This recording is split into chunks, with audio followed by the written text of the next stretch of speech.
Hello. Today I want to talk about collective healing versus individual therapy. This has really been coming up for me a lot lately. This idea, especially in the spiritual community that I'm in, of collective healing, and how do people heal? How do people, in our Western paradigm, it's a lot of times a one-on-one thing. You get a coach, you get a mentor, you get a therapist, and you have individual sessions with that person, and you explore the nature of your own mind, you explore your deep hurts, you explore what it is that you want from life, and you try to come to terms and process these experiences so they make sense and so that you can move forward in a good way. And it's helpful. It's powerful for a lot of people. And it's not the way that humans historically have done healing at all. So if you think about our history for however long humans have been human, however long we've been out of the trees, and however long we've been, having societies, and however long we've had conscious minds, we've been in ceremony. We've had ritualistic ways of connecting with ourselves and with others and with spirit that are powerful and have worked for thousands and thousands of years. And we have medicines that we use, plant medicines, not just the psychedelic nature of plant medicines, but all types of plant medicines, from tobacco, cedar, whatever other. I'm thinking my framework a lot has to do with the more indigenous, like Native American Indian type of framework, but there's all over the world different types of spiritual traditions and religious rituals that have brought community together, that have centered around a fire, that have centered around community and family and healing and prayer and connection to our higher self, our ancestors maybe. There's a lot of different ways that you could think about these things. So this idea of sitting one-on-one with somebody and telling them your secrets or the things that are hurting you and getting guidance in a very one-sided fashion is really unfamiliar to human history. Actually, I don't know that for sure. I don't know. I just want to be really transparent there that I don't know how healing in terms of that has happened throughout history. But I do know that the Western version of healing is a lot different than more collectivist societies who did everything together, slept together in a,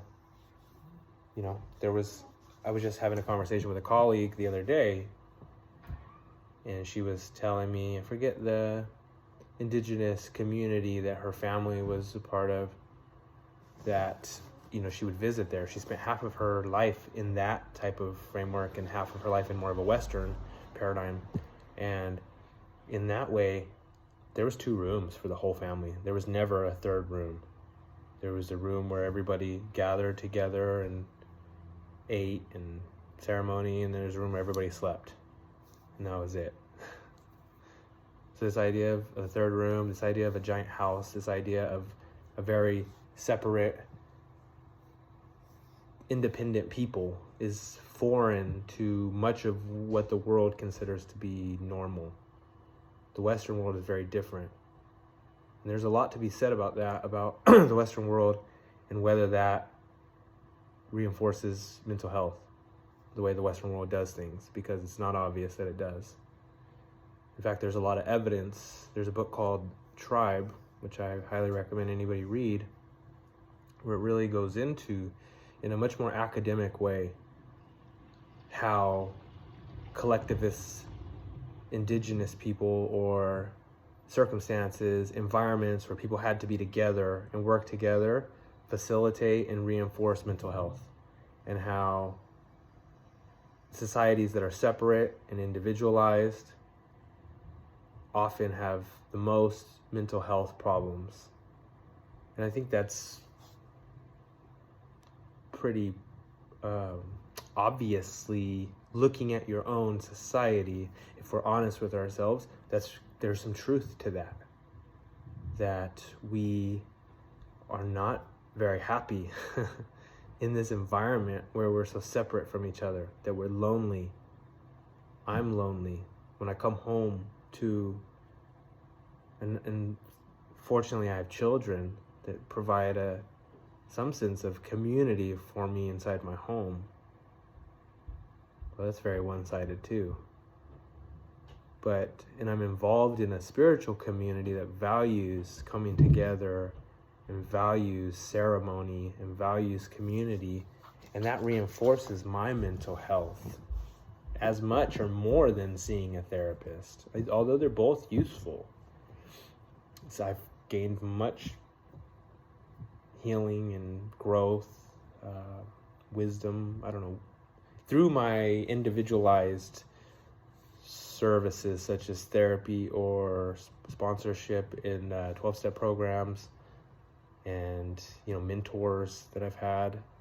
And I value that too. Like, there are strong men in my life that I call and I process with and share with, and they can guide me, and I watch them, but it's really through the ceremony that I have with these men oftentimes, where I see the way that they are with each other, and with the relationship with the ceremony, the relationship with the fire, that's so powerful for us and provides so much meaning for humans to have this anchor around a fire with each other in ceremony, that individual mental health does not compare for me to that at all. It's great to share with somebody that you trust, to open up, to get have a mirror that shows you yourself. That's the purpose of a lot of these healing modalities, is for a mirror to show us parts of ourselves that maybe we can't see, and to have a mirror of a community around you with accountability, and what that brings in terms of change. Because if we think change is really difficult, especially speaking of a prior video that I made about addiction, that addiction is driven often by its like a lack of connection and how our environment affects our addictions. If we're in the right environment, our addictions kind of go away. If we're in an environment that sustains us, yeah? And so if we're in a community, in a ceremony that sustains us, that's meaningful for us, that provides that mirror of accountability, provides that mirror of who we are in our relationship to these ways, in our relationships to ourselves, is so powerful for change. And so I encourage, if you don't have a community of people around you, I encourage you to find what that community, that tribe is, to seek it out, because we need it. So this idea that we are individuals and should be okay within ourselves, we should validate ourselves, positive self-talk. Positive self-talk is helpful. And this idea that all of that self-validation and all of that accountability should come from us, is false. It's false. And it might even be damaging to people in their healing journey, because we need other people. We are social creatures. It is in our DNA. It's who we are, that we need others. We need community. And that our mental health, our well-being, our family's sake is it is crucial to us that we have that. So ask yourself, if you're struggling, if you are anxious and sad, depressed, if you're struggling with mental health issues, nothing is working, ask yourself, do I have a sense of community? Do I have people in my life that care about me and that I care for them? And that I can be accountable to them and they can be accountable to me, and we can support each other. And if I don't have those things, how can I begin to develop that in some way? We just got to start somewhere. It's baby steps. We start somewhere. Maybe we join a club, something we enjoy doing, maybe some type of partner dance or some type of sweat lodge or some type of, that's my personal one, or jujitsu, or something that we can go be a part of, a group. And hopefully that has a common purpose that is positive and that helps the community or helps the individual and is not focused on destructive behaviors, such as addictions. But, okay. Find your tribe. Oh.